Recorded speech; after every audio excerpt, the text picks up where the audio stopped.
Hey, you guys. Great afternoon.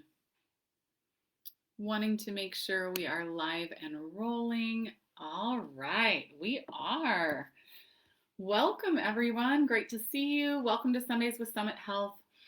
I'm excited to chat with you guys about the subject today. We're going to talk about 5 reasons we should not be sedentary after we eat a meal. This is week 4 of our fall nutrition challenge. We know week 1, everybody was crushing their 4 servings of protein. Week 2, they're focusing on those micronutrients with our fruits and veggies.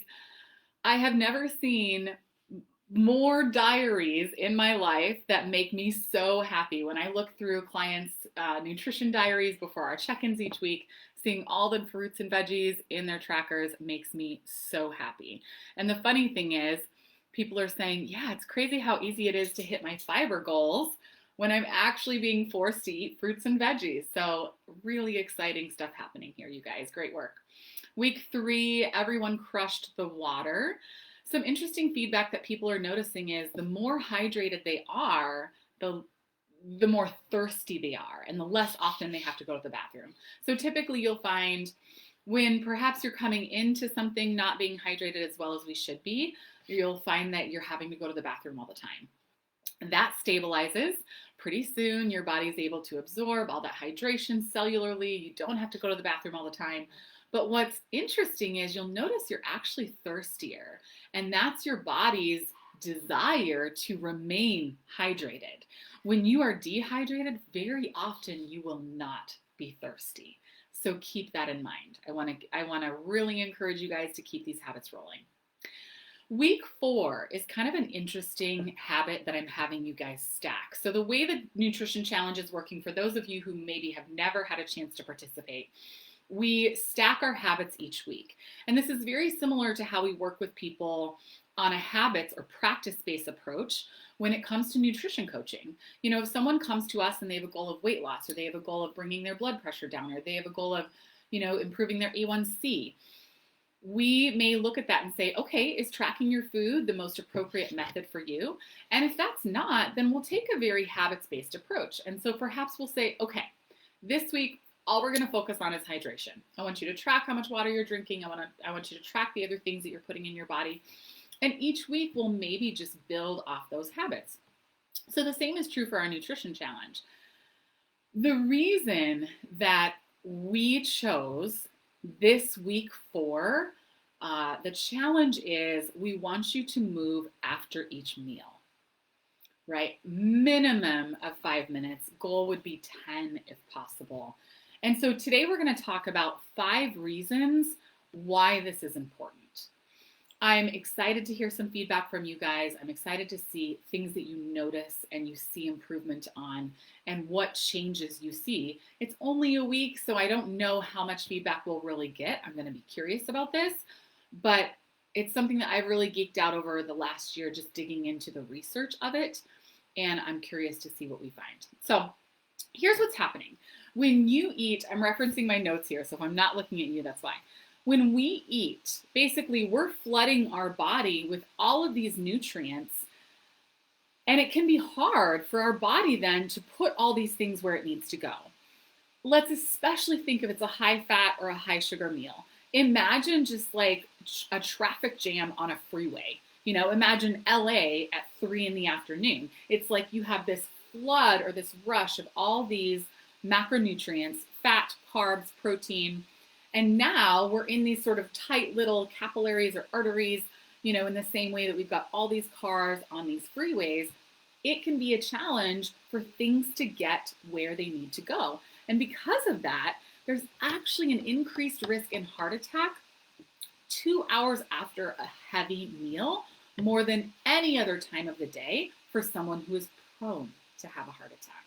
So in a season where people might have a tendency to really overeat or overindulge, it really made me start thinking in that regard, boy, it's really a good reason to not overeat or overindulge. So just kind of an interesting fun fact. What happens is when we eat food, our system converts this food into sugar or glucose.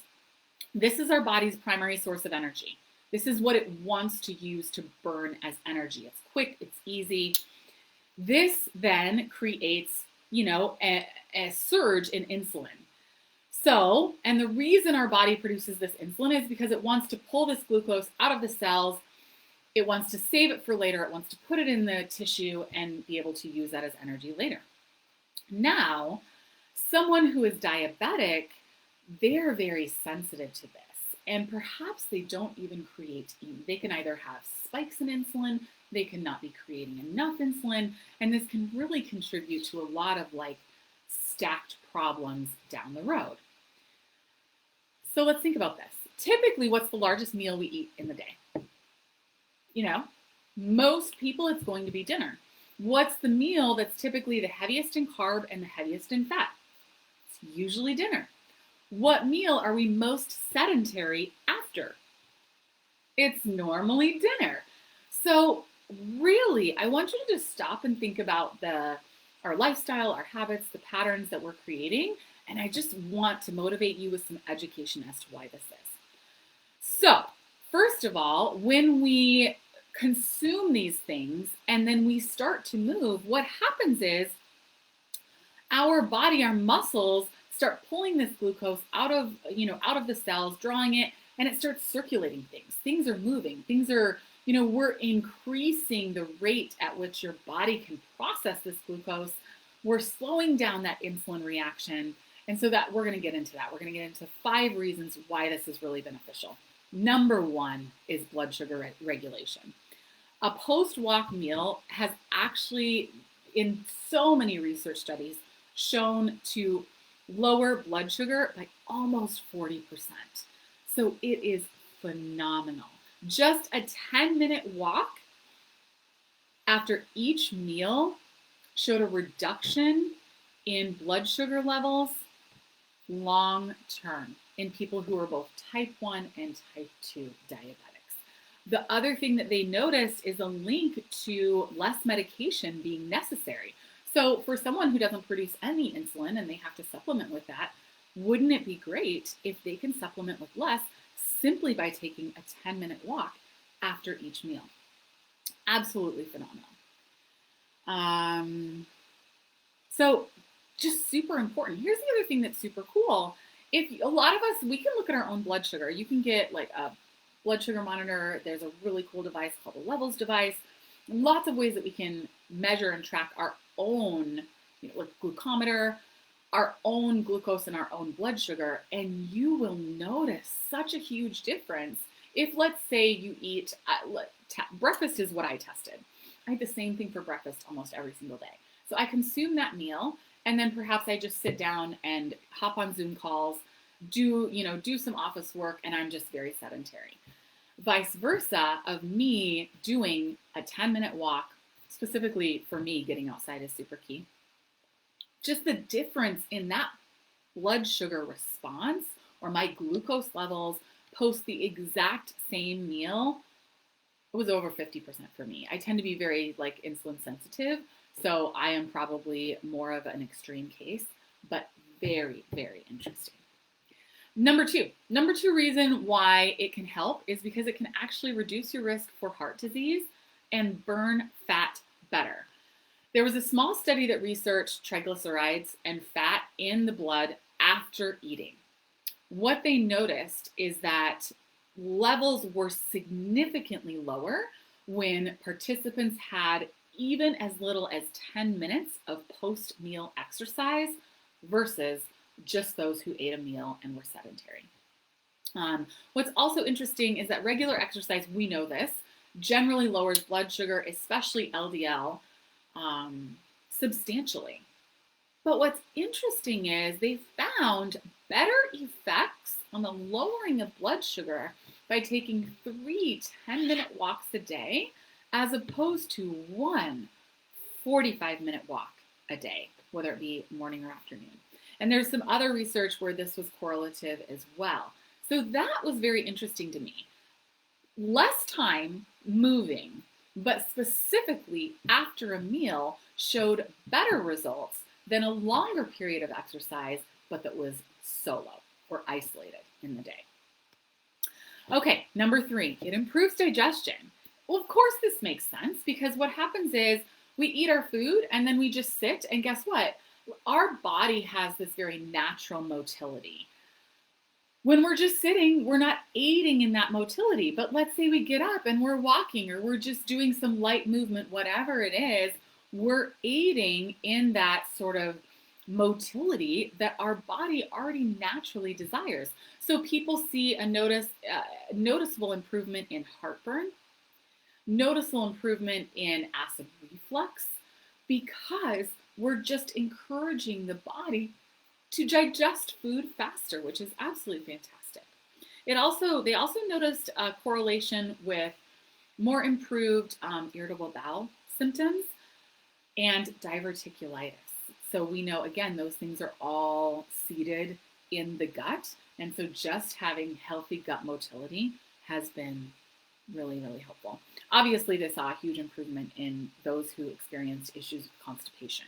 So if you are someone who is not going to the bathroom once a day minimally, just moving your body after a meal could be phenomenal. All right, number 4, can promote weight loss.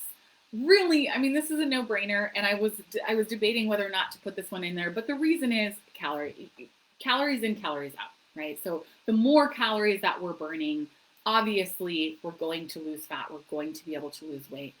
Walking is such a phenomenal way for people to increase their energy output. Most people just don't see the value but walking is so beneficial. And if we can just increase your daily output by 100 to 200 calories, that's going to be helpful. We're going to see a change in fat loss. We're going to see a change in weight just by increasing that energy expenditure. Number 5 is helping to regulate blood pressure. This was interesting. So several studies, they noted participants taking a 10-minute walk after every single meal and how they saw a 13% reduction in those participants' blood pressure. Again, probably because we're increasing digestion.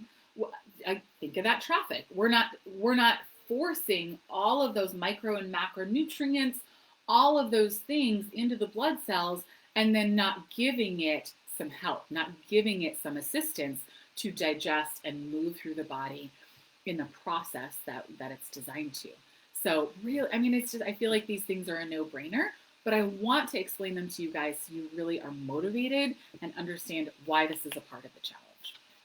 Okay, so in summary, top 5 reasons: heart health, blood sugar management, weight loss, blood pressure, and improved digestion.